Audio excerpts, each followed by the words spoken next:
الرحمن الرحیم نحمدہ ونصلی علی رسولہ الکریم 15 شعبان کی جو رات ہے اور 15 شعبان کا روزہ، اس کے حوالے سے بہت زیادہ لوگ سوال پوچھ رہے ہیں، تو میں نے ارادہ کیا میں ایک کلپ ریکارڈ کروا دوں۔ اس میں جو بھی میری ٹوٹی پھوٹی تحقیق ہے، جو میں نے احادیث دیکھی اس بارے میں اور جو علماء کے اقوال دیکھے اور جتنا میں اس کی ریسرچ کر سکا ہوں، اس کا ایک خلاصہ آپ کے سامنے رکھتا ہوں۔ اگر میں وہ تمام احادیث آپ کو پڑھ کے سناؤں، پھر ایک کی سند پڑھوں، پھر ایک کی سند پہ بحث کروں، تو وہ بات بہت ہو جائے گی لمبی اور کلپ بہت طویل ہو جائے گا۔ تو ایک خلاصے کے طور پر پوری جو ایک تحقیق ہے وہ میں آپ کے سامنے رکھنا چاہتا ہوں۔ تو 15 شعبان کی جو رات ہے، جس کو شب برات کہا جاتا ہے، اس کا نام شب برات کسی بھی حدیث سے ثابت نہیں ہے، اس لیے عرب اس کو اکثر لیلۃ النصف من شعبان کہتے ہیں کہ شعبان کے جو نصف ہے اس کی رات۔ خیر، اس کا نام شب برات ہو، اگر اس وجہ سے برات کے اس میں اللہ تعالیٰ کہا جاتا ہے کہ جہنم سے بری کر دیتے ہیں، تو اس وجہ سے کسی نے نام دے دیا ہو تو ایک الگ بات ہے۔ لیکن رات میں ہوتا کیا کیا ہے، لوگ کیا کیا کر رہے ہیں، اس کی کیا شرعی حیثیت ہے، تو میں نمبر وار انشاءاللہ اس کو تفصیل سے بیان کروں گا۔ کچھ چیزیں تو ایسی ہیں جو بالکل ہی غیر ثابت ہیں۔ اس رات میں مٹھائی، حلوہ یا مختلف قسم کے حلوے پکا کے لوگوں میں بانٹنا، اور اس رات میں نہا دھو کے تیار ہونا، یہ اچھے کپڑے پہننا، ان دو چیزوں کو پہلے میں انشاءاللہ بیان کروں گا۔ دیکھیے، اسلام میں راتوں کے تہوار کا کوئی تصور نہیں۔ اسلام میں جتنے بھی تہوار ہیں وہ دن کی روشنی میں ہیں۔ عید الفطر، عید الاضحیٰ، یہ ہمارے دو تہوار ہیں جس میں ہم سیلیبریٹ کرتے ہیں ایک دوسرے کو، یہ دن کی روشنی میں ہمیں بتائے گئے ہیں۔ غیر مسلموں کے تہوار رات کو ہوتے ہیں، جیسے عیسائیوں کے تہوار کرسمس آپ دیکھیں رات کو ہوتا ہے۔ تو اس کی وجہ یہ ہے کہ اسلام نے دن کی روشنی میں تہوار رکھے ہیں۔ بہت ساری حکمتیں اس میں ہو سکتی ہیں، پوری حکمتیں تو ہم نہیں جانتے، لیکن کچھ سرسری غور سے کچھ حکمتیں ہمارے سامنے آتی ہیں کہ رات کا وقت ایسی چیز ہے جو اللہ نے عبادت کے لیے بنایا یا آرام کرنے کے لیے، سونے کے لیے بنایا۔ رات میں اگر آپ سیلیبریٹ کریں گے کسی بھی عمل، یعنی کوئی خوشی منائیں گے، تو اس میں انسان کی گناہوں کی طرف توجہ زیادہ جاتی ہے۔ جیسے آپ دیکھیں کرسمس میں شرابیں پی جاتی ہیں، اور جو بھی غیر مسلموں کے تہوار ہیں اس میں بھی چراغاں ہوتا ہے رات کے وقت۔ تو ہمارے ہاں جو عید الفطر ہے وہ دن کی روشنی میں ہم نماز پڑھ کے اس کی ابتدا کرتے ہیں۔ آپ کہہ سکتے ہیں کہ شب برات کو کوئی تہوار تو نہیں مانتا، تو دیکھیں، تہوار زبان سے ماننا ضروری نہیں ہے۔ آپ اپنے عمل سے جب کوئی ایسا کام کرتے ہیں جو تہواروں میں کیا جاتا ہے، تو اس کا مطلب یہ ہوا کہ آپ اس کو تہوار مان رہے ہیں، یعنی آپ اس کو ایک خوشی کا دن مان رہے ہیں۔ تو نہانا دھونا یا کھانے پکا کے لوگوں میں تقسیم کرنا یا خود کھانا، اور خاص طور پہ حلوہ یعنی میٹھا، یہ چیزیں تہواروں کے موقع پر ہوتی ہیں۔ جیسے ہم عید الفطر والے دن صبح سوئیاں بناتے ہیں، میٹھا بناتے ہیں، کھاتے ہیں، لوگوں کو کھلاتے ہیں، نہاتے ہیں، اچھے کپڑے پہنتے ہیں۔ جمعے والے دن بھی، جمعے میں بھی عید کا عنصر ہے حدیث میں، اس کو بھی عید قرار دیا، اس دن بھی ہم نہا دھو کے کپڑے پہنتے ہیں۔ تو جو لوگ 15 شعبان کی رات کو نہاتے دھوتے ہیں، اسپیشلی اس رات کو کہ بھئی آج کوئی تہوار ہے یا آج کوئی خوشی کا دن ہے، اور مٹھائیاں کھاتے ہیں یا حلوے پکاتے ہیں، تو وہ زبان سے اس کو تہوار نہ بھی کہیں، اپنے عمل سے یہ بتاتے ہیں کہ یہ تہوار ہے، جبکہ یہ تہوار نہیں ہے۔ اسلام میں کوئی اس کی ایک ضعیف روایت بھی نہیں ہے کہ آپ صلی اللہ علیہ وسلم نے، میرے علم میں نہیں ہے کم از کم، ہو سکتا ہے کوئی موضوع من گھڑت روایت موجود ہو جس میں کوئی کہیں بھی نہیں ہے کہ آپ صلی اللہ علیہ وسلم نے اس رات کو ہمیں نہانے کا حکم دیا ہو، یا اچھے کپڑے پہننے کا حکم دیا ہو، یا کھانے پینے کا یا حلوے کھلانے کا، حلوے مانڈے کا ہمیں حکم دیا ہو۔ تو اللہ کا واسطہ یہ بدعت ہے، اس کو ختم کریں اپنے معاشرے سے۔ اور اسلام میں تہوار کا ٹائم دن میں ہوتا ہے۔ عید الفطر، عید الاضحیٰ ہے جس میں ہم دن میں قربانی کرتے ہیں اور کھاتے ہیں، پیتے ہیں، نہاتے ہیں، دھوتے ہیں۔ راتوں کے یہ کام نہیں ہے، رات کو آپ سوئیں یا عبادت کریں۔ ایک چیز تو یہ تھی جو میں بتانا چاہ رہا تھا۔ دوسری چیز، اس رات کو قبرستان جانا۔ دیکھیے، اس بارے میں حدیث پیش کی جاتی ہے، مشہور حدیث ہے، لوگ سنتے رہتے ہیں کہ نبی صلی اللہ علیہ وسلم رات کو اٹھے اور امی عائشہ رضی اللہ تعالیٰ عنہ بھی آپ کے پیچھے چلی گئیں، اور آپ صلی اللہ علیہ وسلم جنت البقیع میں مغفرت کی دعا مانگ کے تشریف لے آئے واپس۔ تو یہ حدیث انتہائی درجے کی ضعیف حدیث ہے، اور ایک تو ضعیف حدیث ہے، دوسری بات یہ کہ اگر ہم تھوڑی دیر کے لیے فرض کر لیں یہ صحیح حدیث ہے، اور ہم کہتے ہیں کہ بھئی نبی صلی اللہ علیہ وسلم نے یہ عمل کیا ہے، صحابہ میں سے کسی سے ضعیف حدیث سے بھی ثابت نہیں ہے کہ کوئی اس رات قبرستان گئے ہوں۔ حضرت ابو بکر کے بارے میں کوئی روایت نہیں ملتی کہ اس رات قبرستان گئے ہوں، حضرت عمر کے بارے میں کوئی روایت نہیں ملتی، یہ کسی ایک صحابی کے بارے میں نہیں۔ تو آپ مجھے بتائیں کہ یہ کیسی سنت ہے کہ جو صحابہ کی سمجھ میں نہیں آئی اور ہماری سمجھ میں آ گئی ہے؟ تو مشرکین مکہ یہ کہا کرتے تھے، لو کان خیرن ما سبقونا الیہ، قرآن مجید کی آیت ہے کہ اگر یہ اسلام میں کوئی خیر ہوتی تو یہ صحابہ ہم سے پہل نہ کرتے. یہ صحابہ نے ہم سے پہل کیا ہے، اس کا مطلب ہے یہ اسلام خیر کا کام نہیں ہے. تو مشرکین کو صحابہ سے چونکہ نفرت تھی، اس لیے کہتے تھے کہ یہ چونکہ اسلام کو فالو کر رہے ہیں تو یہ اس کی علامت ہے کہ اسلام خیر نہیں ہے، کیونکہ خیر میں تو ہم صحابہ سے آگے ہوتے ہیں. اپنے بارے میں ان کا یہ اس خوش فہمی میں مبتلا تھے وہ. لیکن ہماری رائے کیا ہے؟ ہم یہ کہتے ہیں کہ لو کان خیرا لسبقونا الیہ. وہ کہتے تھے لا سبقونا، ہم کہتے ہیں لسبقونا، کہ اگر کوئی بھی خیر کا کام ہے تو صحابہ ہم سے ضرور اس میں پہل کریں گے. یہ ہو نہیں سکتا کہ خیر کا کام وہ ہم کریں اور صحابہ نے نہ کیا ہو. تو اسی طرح میں یہ عرض کرتا ہوں کہ دیکھیں، اگر قبرستان جانا اس رات میں سنت عمل ہوتا تو صحابہ یقیناً جایا کرتے. کوئی ایک صحابی تو گیا ہو. یہ کیسی بات ہے جو صحابہ کی سمجھ میں نہیں آئی اور ہماری سمجھ میں آ رہی ہے اور ہم قبرستان جا رہے ہیں اس رات کو. چلیں اگلا اسٹیپ تھوڑی دیر کے لیے فرض کر لیتے ہیں کہ نبی صلی اللہ علیہ وسلم جو ایک رات قبرستان گئے، فرض کر لیں وہ حدیث بھی صحیح ہے. یہ بھی فرض کر لیں کہ صحابہ اگرچہ نہیں گئے مگر ہم صحابہ سے بھی زیادہ آگے نکلنے کی کوشش کرتے ہیں اور صحابہ کو سمجھ میں نہیں آیا، ہمیں سمجھ میں آ گیا. تو چلیں فرض کر لیں تھوڑی دیر کے لیے کہ اس رات کو جانا ہم سنت مان لیتے ہیں، آپ کے دلائل ہم مان لیتے ہیں اور صحابہ کی سمجھ میں نہیں آئے لیکن ہماری سمجھ میں زیادہ آ رہا ہے، ہم فرض کر لیتے ہیں کہ اس رات قبرستان جانا سنت ہے. تو آپ مجھے بتائیں، نبی نے جو عمل جس طرح سے کیا ہو اس طرح سے سنت ہوگا یا آپ اپنی طرف سے، جس کو ہم پشتوں میں کہتے ہیں اخپل طریقے سے کرنا سنت ہے؟ نبی نے فجر کی 2 رکعتیں پڑھی ہیں اور ہر رکعت میں 2 سجدے کیے ہیں. آپ اگر فجر کی 3 رکعتیں پڑھیں گے تو کیا نماز ہو جائے گی آپ؟ اب آپ دلیل میں یہ کہیں کہ نبی نے فجر کی نماز پڑھی ہے تو مجھ پر بھی لازم ہے. تو بھائی نبی نے پڑھی ہے تو جیسے نبی کے پڑھنے سے آپ پر پڑھنا لازم ہو گیا تو جس طرح سے پڑھی ہے اسی طرح پڑھنا لازم ہوگا، اخپل طریقے سے پڑھنا لازم نہیں ہوگا. تو اسی طرح یاد رکھیں، فرض کر لیں کہ نبی قبرستان گئے ہیں اور یہ قبرستان جانا سنت ہے، تو نبی کس طرح گئے ہیں اور کتنی دفعہ گئے ہیں؟ نبی رات کو چپکے سے اٹھ کے گئے ہیں، کوئی کسی کو آپ نے جمع نہیں کیا، کسی کو بتایا تک نہیں، جو اس حدیث سے پتہ چل رہا ہے ہمیں، اگرچہ یہ ضعیف حدیث ہے لیکن فرض کر لیں یہ صحیح. تو کہیں پتہ بھی نہیں چل رہا، چپکے سے قبرستان گئے اور چپکے سے واپس آئے اور پوری زندگی میں ایک دفعہ گئے. جبکہ ہمارے ہاں ہر سال قبرستان میں لوگ جا رہے ہیں، جب بھی شب برات آتی ہے لوگ قبرستان جاتے ہیں ہر سال. نبی ایک دفعہ گئے اور آپ ہر سال جا رہے ہیں. نمبر 2، جاتے جتھوں کی شکل میں، نبی تو چپکے سے گئے ہیں. تو آپ رات کو 2-2:30 بجے ذرا چپکے سے اٹھیں اور تنہائی میں جب قبرستان میں وحشت ہو اور اندھیرا ہو اور وہاں قبرستان جائیں، اتنا دم ہے آپ میں، تو ہم کہیں گے بھئی آپ نے نبی کی سنت کو زندہ کیا ہے. لیکن آپ تو جتھوں کی شکل میں جا رہے ہیں، نہا دھو کے جا رہے ہیں، خوشبو لگا کے جا رہے ہیں، تیار ہو کے جا رہے ہیں، اور جو کچھ وہاں خرافات ہو رہی ہیں قبرستان میں وہ تو ساری دنیا کو معلوم ہے. میلے ٹھیلے لگے ہوئے ہیں وہاں پہ، گولے گنڈے بک رہے ہیں، برگر بک رہے ہیں، گول گپے بک رہے ہیں وہاں پہ، اور پھول الگ بک رہے ہیں، ہار پھول قبروں پہ چڑھانے کے لیے. کیا بدماشی ہے یہ! کیا منہ دکھائیں گے رسول اللہ صلی اللہ علیہ وسلم کو قیامت کے دن؟ آپ کے سامنے کیا وہ حدیث نہیں ہے کہ نبی صلی اللہ علیہ وسلم نے فرمایا کہ روایت میں آتا ہے کہ کچھ لوگ قرب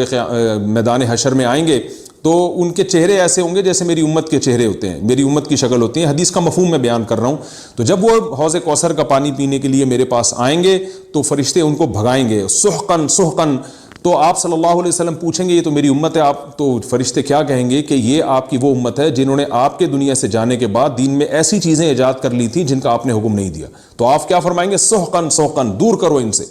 تو ایسا نہ ہو کہ ہم قیامت کے دن رسول اللہ صلی اللہ علیہ وسلم کی شفاعت سے محروم ہو جائیں. تو اللہ کا واسطہ قبرستان مت جائیں اس رات، گھر میں بیٹھیں آرام سے، یہیں بیٹھ کے میت کے لیے مغفرت کی دعا کریں. اور اگر آپ سمجھتے نہیں یہ حدیث بالکل صحیح ہے اور جانا لازمی ہے تو پھر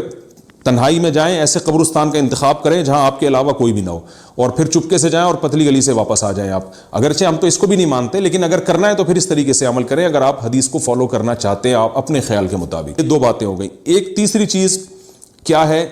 کیا قرآن اس رات میں نازل ہوا ہے اور تقدیر کے فیصلے اس رات میں ہوتے ہیں؟ دیکھیے قرآن میں 2 جگہ اللہ نے اس مضمون کو بہت وضاحت سے بیان کیا. ایک سورہ دخان میں انا انزلناہ فی لیلۃ مبارکہ کہ ہم نے اس کو مبارک رات میں نازل کیا، اور اللہ نے فرمایا فیہا یفرق کل امر حکیم، اس میں حکمت والے فیصلے ہوتے ہیں اس رات میں. دوسری جگہ 30ویں پارے میں سورہ قدر میں اللہ نے فرمایا انا انزلناہ فی لیلۃ القدر، ہم نے اس قرآن کو لیلۃ القدر میں نازل کیا، اور اس میں بھی اللہ نے فرمایا تنزل الملائکۃ فیہا، کہ فرشتے اس رات میں اترتے ہیں باذن ربہم من کل امر، تمام قسم کے معاملات لے کے. تو یہاں بھی اللہ بتا رہے ہیں کہ جو 1 سال کے فیصلے جس رات میں ہوتے ہیں اور فرشتوں کے حوالے کیے جاتے ہیں وہ رات اور قرآن کے نازل ہونے والی رات ایک ہی ہے، یہ الگ الگ راتیں نہیں ہیں. اور سورہ قدر میں اللہ نے فرما دیا واضح لفظوں میں کہ وہ لیلۃ القدر کی رات ہے. تو اتنی وضاحت کے بعد پھر یہ کہنا کہ اس رات میں قرآن نازل ہوا تھا جبکہ اس کے بارے میں کوئی صحیح حدیث موجود بھی نہیں ہے، ضعیف یا موضوع روایتیں ہیں، تو یہ بالکل قرآن پر میں سمجھتا ہوں کہ یہ ٹھیک نہیں ہے، بالکل دلیل کے لحاظ سے یہ کمزور بات ہے۔ اگرچہ بعض علماء اس طرف گئے ہیں اور انہوں نے تعویل کی ہے، انہوں نے یہ تعویل کی ہے کہ قرآن جو ہے آسمان دنیا پہ آیا لیلۃ القدر میں، اور وہاں سے جو نیچے نزول شروع ہوا ہے وہ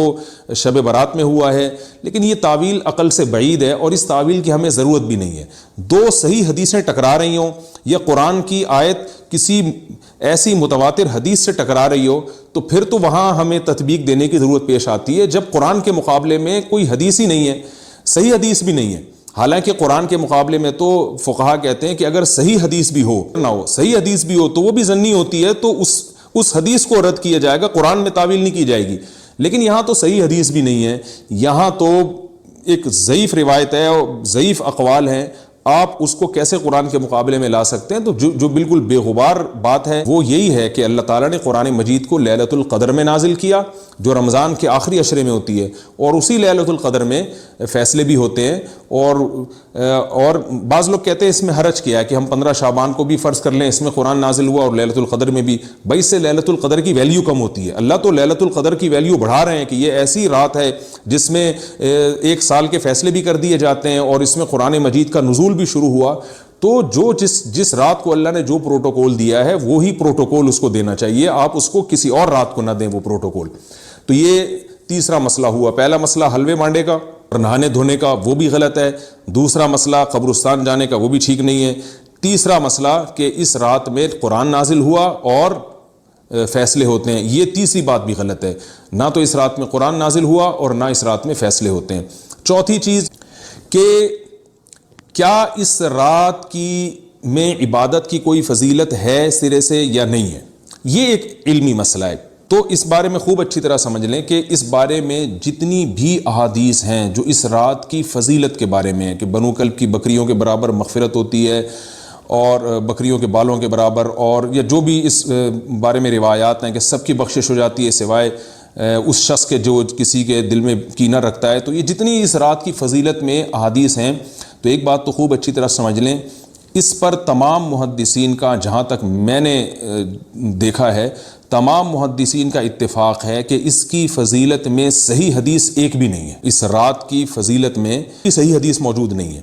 لیکن ضعیف روایتیں اتنی کثرت سے ہیں کہ ایک الگ محدثین کا اصول ہے کہ جب ضعیف روایتیں کی سندیں زیادہ ہو جائیں تو وہ حسن بن جاتی ہے، یعنی قابل قبول ہو جاتی ہے وہ، کیونکہ بہت ساری کمزور چیزیں مل کے اس میں کچھ قوت پیدا کر دیتی ہیں۔ تو اب جن علماء نے احادیث کے ضعف کی طرف دیکھا کہ ایک بھی صحیح روایت نہیں ہے، انہوں نے اس رات کا بالکلیہ انکار کر دیا کہ اس رات کی سرے سے کوئی فضیلت نہیں ہے۔ لیکن جن علماء نے اصول حدیث کی طرف دیکھا اور فقہ کے ایک اصول کی طرف دیکھا کہ کثرت روایات درجہ حسن تک پہنچ جاتی ہیں ضعیف روایات، تو انہوں نے کہا کہ بالکل اس رات کی فضیلت کا انکار ہی سرے سے کر دینا یہ غلط ہے۔ تو جمہور اس طرف گئے ہیں کہ اس رات کی فضیلت کا بالکلیہ انکار کر دینا یا اس کی عبادت کی فضیلت کا بالکلیہ انکار کر دینا یہ ٹھیک نہیں ہے، لیکن کچھ علماء، وہ بھی بڑے محقق علماء ہیں، وہ اس طرف گئے ہیں کہ اس رات کی سرے سے کوئی فضیلت اسلام میں ہے ہی نہیں۔ اب میں دونوں طرف کے علماء کا کچھ تھوڑا سا تجزیہ پیش کرتا ہوں۔ تو جو علماء یہ کہتے ہیں کہ اس رات کی فضیلت ہے اور فضیلت میں کثرت سے روایات ہیں اور اس میں بڑے بڑے علماء داخل ہیں، امام شافعی رحمہ اللہ تعالی جیسے مجتہد بھی ہیں جو اس رات کی فضیلت کے قائل ہیں۔ باقی ائمہ سے مجھے جو ہے نا امام ابو حنیفہ سے کچھ نہیں ملا اس رات کی فضیلت کے بارے میں، اور امام احمد ابن حنبل سے بھی مختلف روایات ملی ہیں، اس لیے میں جزم سے کسی اور امام کے بارے میں نہیں کہہ سکتا، لیکن امام شافعی سے بہرحال اس کی فضیلت صراحتاً منقول ہے، اگرچہ انہوں نے بھی اعتراف کیا ہے کہ اس کی روایات کے بارے میں جتنی اس بارے میں روایات ہیں وہ ضعیف ہیں، لیکن وہی ایک اصول ہے کہ جب ضعیف روایات بہت کثرت سے ہوتی ہیں تو درجہ حسن تک پہنچ جاتی ہیں۔ اس اصول کے تحت جمہور اس کے قائل ہیں کہ اس رات میں عبادت اگر ہم کرتے ہیں تو دوسری راتوں کی نسبت ہمیں ثواب زیادہ ملتا ہے۔ لیکن جو بعض دوسرے علماء جو بالکل ہی اس رات کی فضیلت کے منکر ہیں، ان کے دلائل میں یہ ہے کہ یہ بات اگرچہ درست ہے کہ اگر ضعیف روایات کثرت سے ہوں تو وہ درجہ حسن تک پہنچ جاتی ہیں، لیکن وہ کہتے ہیں کہ کچھ قرائن ایسے ہیں جن قرائن سے پتہ چلتا ہے کہ جو ہے ان قرائن کو اگر سامنے رکھا جائے تو وہ ان کی رائے یہ ہے کہ پھر ان کا خیال یہ ہے کہ ان کا رجحان اس طرف ہے کہ اس رات کی سرے سے کوئی فضیلت نہیں ہے۔ ان قرائن میں ایک چیز یہ بھی ہے کہ اس کے بارے میں جو روایات ہیں ان میں بہت زیادہ ثواب کی بشارت سنائی گئی ہے۔ تو بعض محدثین کا یہ اصول ہے کہ کسی رات کے بارے میں یا کسی خاص عمل کے بارے میں بہت زیادہ کہیں غلو ہوتا ہے یا مبالغہ ہوتا ہے، غلو تو نہیں کہہ سکتے، تو یہ خود ایک اس طرف اشارہ ہوتا ہے کہ یہ ایک ذوف ہے، اگرچہ یہ کوئی اتنی مضبوط بات نہیں ہے، لیکن بہرحال جو علماء اس کی فضیلت کے بالکل منکر ہیں ان کی ایک دلیل میں آپ کے سامنے پیش کر رہا ہوں۔ دوسری بات یہ ہے کہ جو علماء اس کی فضیلت کے بالکل بھی قائل نہیں ہیں ان کی ایک بڑی دلیل یہ بھی ہے، جن میں ہمارے شیخ حضرت مفتی رشید احمد صاحب رحمہ اللہ تعالیٰ بھی تھے، اگرچہ انہوں نے اس بارے میں کوئی صراحتاً فتویٰ نہیں دیا لیکن وہ یہ اشکال ظاہر کیا کرتے تھے شریعت میں جب بھی کسی وقت کی یا کسی خاص رات کی کوئی فضیلت آتی ہے تو اللہ تعالیٰ اس کو جو ہے وہ اس کا صحیح ٹائم نہیں بتاتے بلکہ اس میں اختلاف ڈال دیتے ہیں۔ کی مثال ایسے جیسے جمعے کے دن حدیث میں آتا ہے کہ ایک وقت جمعے میں ایسا آتا ہے جس میں دعا لازمی قبول ہوتی ہے، اب ظاہر ہے وہ بڑا فضیلت کا وقت ہے، تو وہ وقت ہمیں متعین طور پہ بتایا نہیں گیا ہے، اس لیے علماء کا اس میں اختلاف ہوا، بعض نے کہا عصر کے بعد، بعض نے کہا کہ 2 خطبوں کے درمیان۔ لیلۃ القدر کو دیکھ لیں، لیلۃ القدر کی فضیلت میں قرآن بھی ہے، بہت ساری احادیث ہیں، لیکن لیلۃ القدر کی رات ہے کون سی یہ اللہ نے اس میں ابہام ڈال دیا۔ راتوں میں 21 بھی ہو سکتی ہے، 23 بھی ہو سکتی ہے، بعض بلکہ حدیث سے 22ویں رات کا بھی ہونا ثابت ہے، زیادہ امکان 27ویں رات کا ہوتا ہے، تو وہ متعین نہیں ہے۔ تو جو علماء کہتے ہیں اس کی سرے سے کوئی فضیلت ہی نہیں ہے، ان کا رجحان وہ ان کی ایک یوں سمجھیں کہ دلیل تو نہیں لیکن ایک استئناس کہتے ہیں اس کو، کہ اس سے ان کے اس نظریے کو تقویت ملتی ہے کہ اگر یہ اس کی اتنی زیادہ فضیلت ہے تو اس کی تعیین میں اختلاف بالکل بھی نہیں ہے، تو یہ وہ کہتے ہیں کہ یہ مزاج شریعت کے خلاف ہے۔ اور تعیین میں اختلاف ہوتا کیوں ہے؟ علماء نے بیان کیا اگر لیلۃ القدر کو متعین طور پہ بیان کر دیا جاتا ہے نا کہ یہی لیلۃ القدر ہے تو بہت ساری اس میں جو ہے نا حکمتیں فوت ہو جاتی، جن میں ایک یہ بھی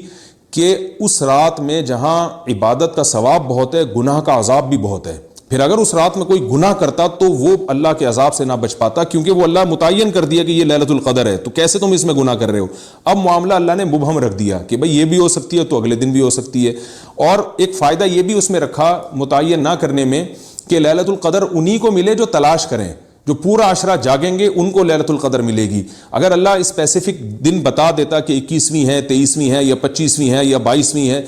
تو بہت سارے لوگوں کو لیلۃ القدر مل جاتی، تو اللہ نے جو مبہم رکھا ہے نا تو ایک رات کی فضیلت اللہ نے بڑھا دی مگر اس کی تعیین میں ابہام پیدا کر دیا تاکہ جو پورا عشرہ جاگے گا اسی کو لیلۃ القدر ملے گی، اس کے علاوہ ہر آدمی کو نہ ملے۔ وہ ایک اللہ کی ایک حکمت ہو سکتی ہے اس میں، یہ 2 حکمتیں ہیں کہ اس میں گناہ اگر کوئی کرے تو اس پر عذاب نہ آ جائے، کیونکہ اگر متعین کر دیا جائے گا تو پھر گناہ کیسے تم کر رہے ہو اس رات میں، تو اللہ نے اس میں بھی ابہام پیدا کر دیا۔ جو گناہ کرنے والا ہے اگرچہ وہ بڑا گناہ گار ہے اس رات میں، چاہے وہ رمضان کا آخری عشرے میں کسی رات میں بھی گناہ کرتا ہے، لیکن کم از کم اتنا عذر تو ہے کہ اس کو کیا پتا تھا کہ یہ آج لیلۃ القدر ہوگی۔ تو شعبان کی رات ہے، اس کی بہت زیادہ فضیلت ہے، پھر یہ رات کو متعین کیوں کر دیا گیا؟ یہ ان علماء کی دلیل میں بیان کر رہا ہوں جو اس کی فضیلت کے بالکل بھی قائل نہیں ہیں، لیکن بہرحال حقیقت یہ ہے کہ جمہور علماء اس کی فضیلت کے قائل ہیں، کیونکہ یہ جو میں نے دلائل دیے کہ وہ علماء جو اس کی فضیلت کے سرے سے منکر ہیں ان کے یہ دلائل کو ہم دلیل نہیں کہیں گے بلکہ استئناس کہیں گے، کہ استئناس کہتے ہیں کہ ایک چیز استدلال نہیں ہے بلکہ ان اپنے نظریے کی تقویت کے طور پر ایک چیز کو پیش کر دینا جس سے یہ لگتا ہو کہ واقعی یہ صحیح کہہ رہے ہیں، اس کو استئناس کہتے ہیں، میں جو آسان لفظوں میں سمجھانے کی کوشش کر رہا ہوں۔ اور ایک استدلال کہتے ہیں کہ ایک ریسرچ کو، ایک پوری تحقیق کو۔ تو جمہور کا مذہب ایک اصول پر مبنی ہے کہ بھئی اتنی ساری روایات ہیں اور ضعیف ہیں، ان میں ٹھیک ہے کچھ موضوع بھی ہیں لیکن بہت ساری ایسی ہیں جو موضوع بھی نہیں ہیں، تو ضعیف روایات ہیں جب اتنی کثرت سے ہیں اور اس میں ہے بھی عبادت کا تذکرہ تو عبادت کرنے میں کوئی حرج بھی نہیں ہے، تو لہذا انہوں نے اس کو جو ہے نا اس کو دلیل بنایا ہے اور اصول کے لحاظ سے یہ بات درست ہے۔ اس اصول کو اگر کوئی فالو کرنا چاہے تو اس رات کی عبادت اس کے لیے بالکل ٹھیک ہے اور اللہ کی رحمت سے امید ہے کہ اس میں اس کو ثواب زیادہ ملے گا۔ تو جمہور ایک طرف ہیں اور بعض علماء دوسری طرف ہیں، تو یہ میں نے صرف اس لیے بیان کر دیا کہ اس رات کی فضیلت میں اتفاق نہیں ہے بلکہ مختلف فی ہے، مجتہد فی ہے، اختلاف رائے اس میں ہو سکتا ہے۔ تو اگر کوئی عالم اس رات کی فضیلت کا بالکلیہ انکار کرے، ان علماء کا بھی احترام کرے جو اس رات کی فضیلت کے قائل ہیں، تو پھر اس عالم پر رد کرنے کا حق نہیں ہے۔